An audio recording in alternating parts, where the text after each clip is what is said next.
Every night for months, I watched my own potential waste away as I sat on my couch, flicking through Instagram reels, feeling that like awful feeling of self-betrayal, like knowing I knew what I wanted to do. I wanted to learn, I wanted to read, I wanted to grow, but every night I would just like end up back on the couch. And fixing this pain of wasted potential took me on this journey to quitting my job, buying this van, and traveling all around the world to realize that I was missing something all along. There are controllable actions that I could have taken to fix this problem. And that is what I want to share with you today in this video. What I would have done to fix this pain of wasted potential, because there are things that you can do today. My whole life changed this Monday after this incredible weekend ski trip. I was skiing in the mountains of Colorado, feeling alive. I came back with this energy until that Monday night, the next night, where I found myself yet again, lights dim, on my couch, flicking through Instagram reels, watching YouTube videos until my arms turned numb. Like 10 p.m. turned to 11 p.m., 11 p.m. until midnight. And like that's when like the rationalization came in of like, oh, well, actually my first meeting tomorrow morning is actually at 9:30. And so actually if I go to bed now, like all of the like mind games started to come in. And that next morning, when I was so disappointed in myself, I felt that pain of the tension I call the gap between the version of you at 9 a.m., focused, disciplined, motivated, and the version of you at 10 p.m. that's exhausted, has worked the entire day, has just eaten this like big meal, and can't do anything else besides just find himself on the couch scrolling on his phone.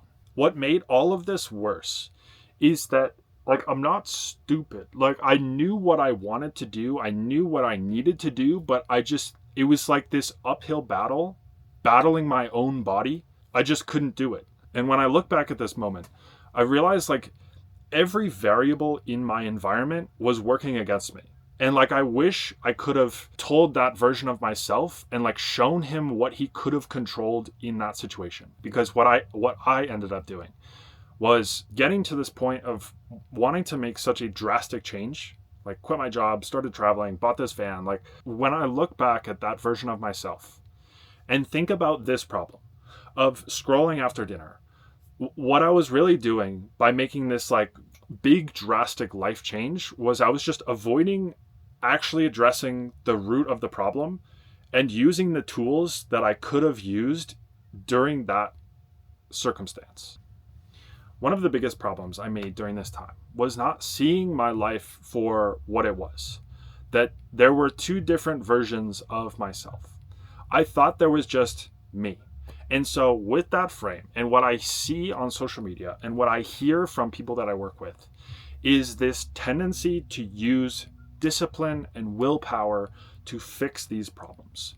And so it's like, the David Goggins, they're like, bro, just lock in. Like, you just have to like be more motivated. You just have to be more disciplined. You just need more willpower, One of the biggest reframes that helped me with this is not seeing my morning self as the same as my evening self, but actually seeing them as two different people. The focused, disciplined, motivated version of myself, but seeing the version of me at 10 p.m. scrolling on the couch, viewing him as almost this like exhausted toddler who just wants like comfort, a little bit of distraction. He's like, he worked all day, he went to the gym, like he doesn't want like to do anything, And that completely changed how I viewed fixing this problem, because it almost unlocked and released this desire to use discipline. It's like if you're playing with a toddler in the playroom, like he's not going to respond to discipline and willpower. And so what we do as the parent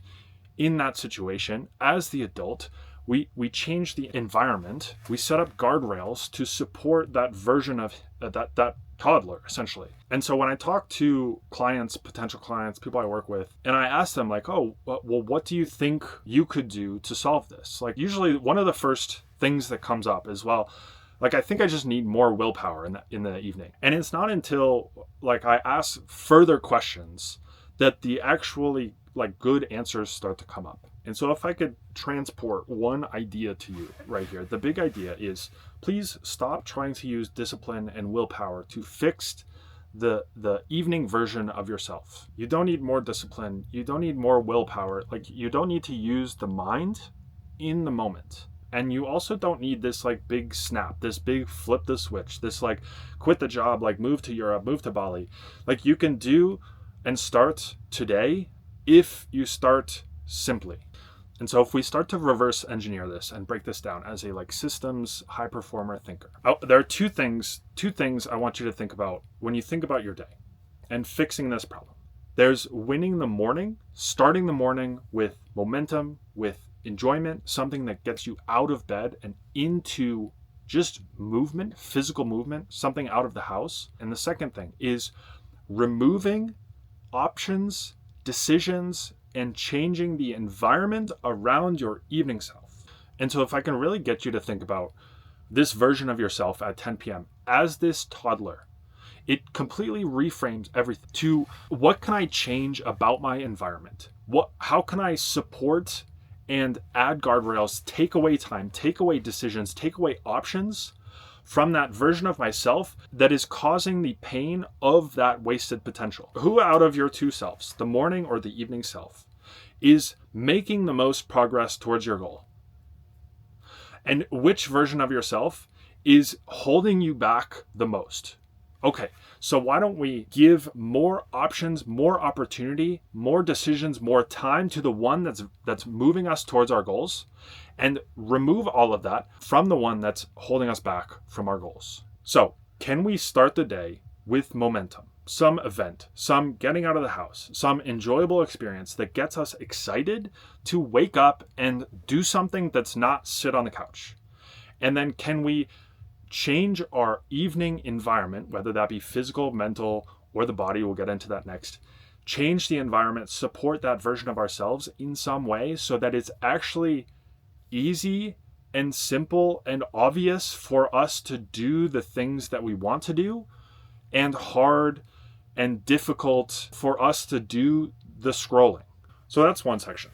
The second section, I want to talk about, there are three gates that I use, three variables that I use when I work with high performers to fix this scrolling. And I wrote about this in my doc, The 10 p.m. Turnaround. If you don't have access to it already, shoot me a DM on Instagram. I will get you that link. It's a Notion doc, free Notion doc. So there are three gates, and these are in the context of like triggers, habit triggers.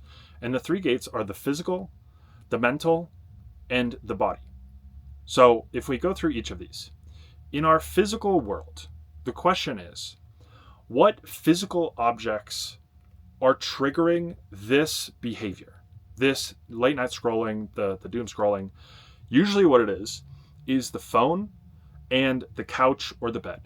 And so the question is, how do we change these? How do we change the environment around the phone and the couch or the bed in the evening so that these do not trigger that behavior? One of the things I recommend around the phone is don't bring it into the bedroom. And if you use your phone for your alarm clock, like most of us do, like buy an alarm clock for $10 on like Amazon or your local store, and disassociate that need for your phone to be around you when you go to bed. So that's the physical in the evening. What in your environment can you change around your phone, around your couch, around your bed that won't trigger that behavior? And so now if we think about, that's the evening, what about the morning? What in our environment, what can we change in the morning that gets us into momentum, that gets us into action? One of my clients had this legendary morning where he's, struggling with scrolling until 1 a.m., 2 a.m., 3 a.m.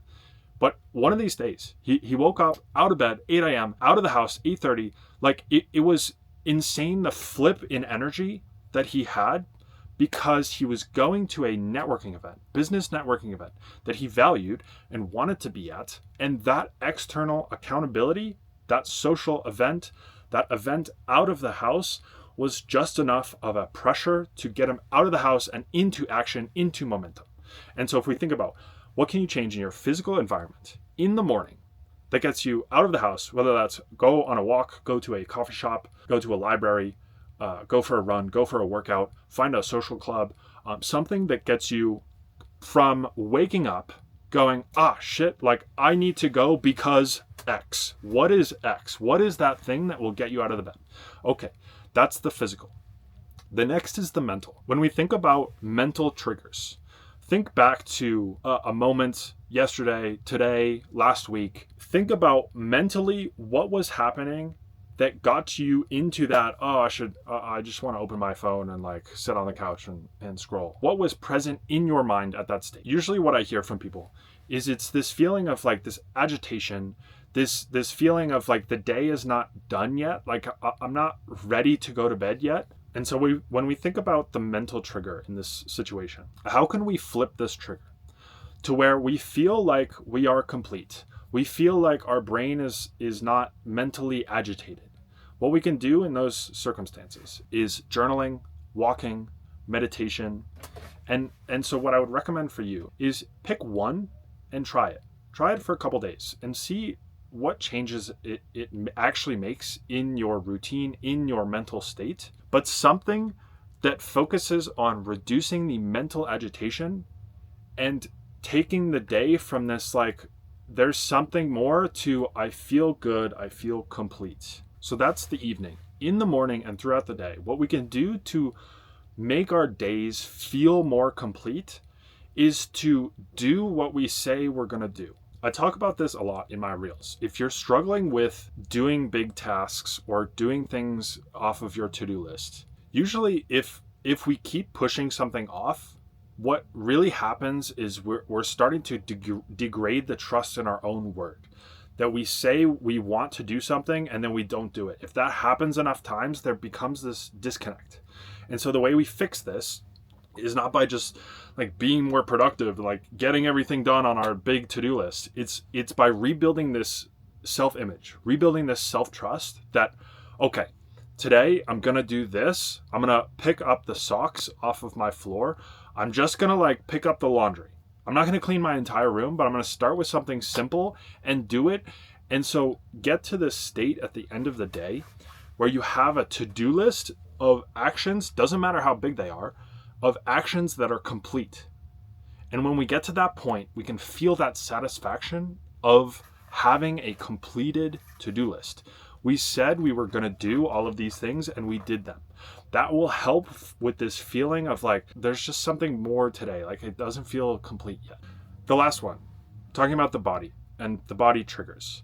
When we think about like motivation, movement, forward movement, what biological thing happens in our body that gets us into movement and action?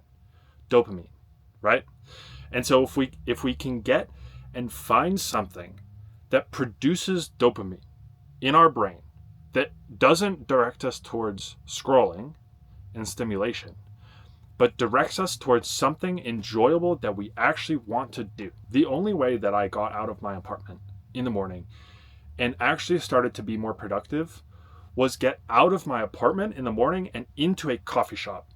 And I would try different coffee shops. And so the novelty of trying a new coffee shop was the enjoyable experience of like, tomorrow's Friday, like, I'm gonna go to this coffee shop tomorrow. Like, and then you start to envision like, that first sip of coffee, that experience, enjoyable experience, gives me some dopamine, gives me some reward, gives me something to go after.